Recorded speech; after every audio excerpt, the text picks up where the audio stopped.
Hey, what is up, everybody? This is Stevie Breach coming to you here today. I am driving down the road, going to visit an old friend, and was thinking about how cool this upcoming Saturday night's main event is going to be. I think I've made a video about all four matches already. All four matches really seem like they're pretty, pay-per-view worthy matches. I mean, I guess you can throw stones at R-Truth being an opponent for John Cena for the WWE Championship in 2025. R-Truth is a guy that you don't really think of winning matches. He won the United States Championship on SmackDown against Nakamura,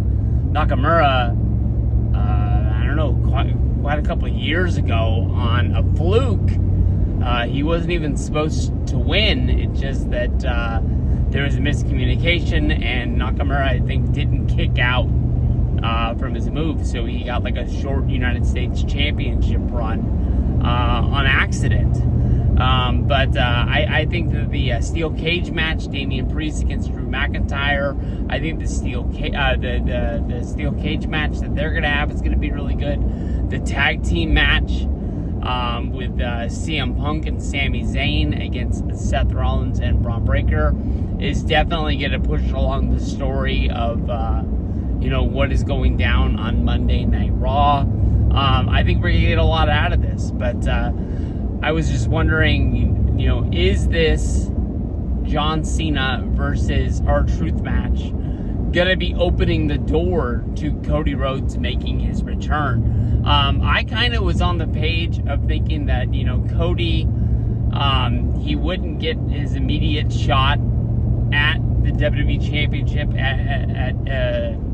against John Cena until we would get further on down the road. I honestly thought that him going up one-on-one against John Cena in John Cena's last match would be awesome. I mean, that would mean that Cody would beat Cena in his last match. Cena would lose the championship. Cena wouldn't have a way to go out on top, getting a victory, and sort of getting out of the storyline that we're in. I think no matter what, if Cena's a heel until December and he loses his last match, the first time that Cena shows up on WWE Monday Night Raw, he's going to be a babyface again. When he just runs out for, if they do a special 1,250th edition of Monday Night Raw, if they do some sort of a 28, 30 year anniversary, whatever they need to do to bring John Cena back. He's just coming back to hype a movie. We hear the Avenue, and he comes running out down to the ring. We're going to cheer for him, and we're going to, I don't want to say forget about the last year, but just forgive him. And it is what it is. He's not going to have The Rock with him. He's not going to have Travis Scott with him. We've seen it 1,000 times. It doesn't matter, who it is making a return. If we get the vibes that we're supposed to cheer this guy, we're going to cheer the guy, and we're going to respect everything he's been through. But, in this match, Saturday night's main event, is it going to be, Cena kind of beats up R-Truth, and you can tell within the first 2 minutes that Cena hasn't beat, and he just kind of toys with them.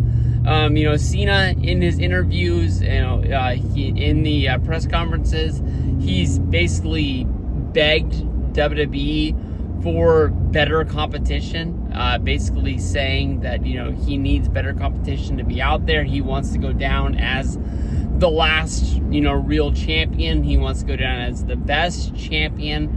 He wants to be, when he looks over that title run, that, he's beat this guy, and it's like that run that he had was probably one of the best runs that he had in WWE. But of course, in John Cena's world, he never loses the championship. He gets to ride off into the sunset, taking that belt home, and then WWE is forced to crown some sort of an interim or a new champion, creating a new belt to bring on a new legacy for that time period of WWE. I don't think that is going to be what happens, but I could see, Cena sort of getting payback, for the SummerSlam match against Brock Lesnar, when Brock just basically just kept on flipping him around the ring and just throwing him and tossing him and hitting him from every direction, because Brock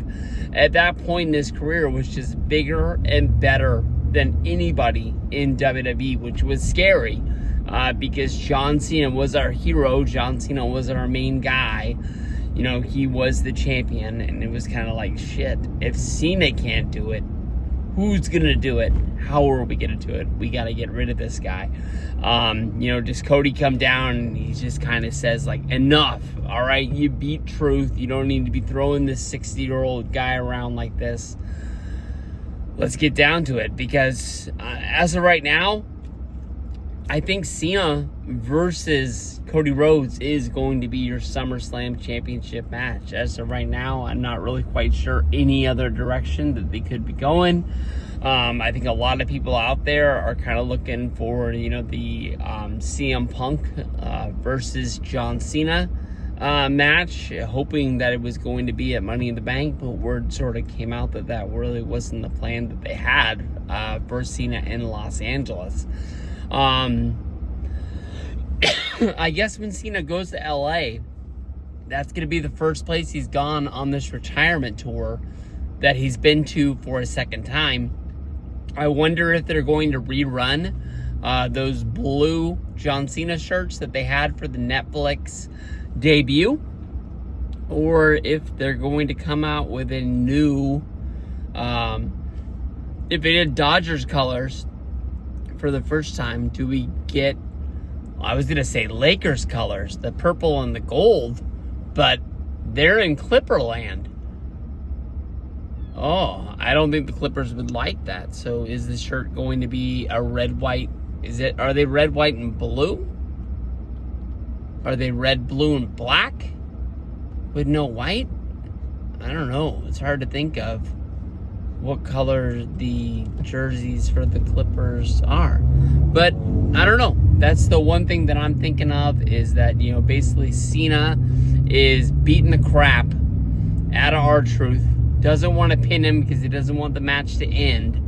And Cena comes out to make the save, basically saying, hey, we've seen it. You beat him. Let's get this over with. And let's get to, I was going to say New York, but it's New Jersey for SummerSlam. Let's get Cody versus Cena on the books. The build to this one should be big. I don't really know what dates Cena has to get us ready, but it's going to be fun. Peace out, everybody.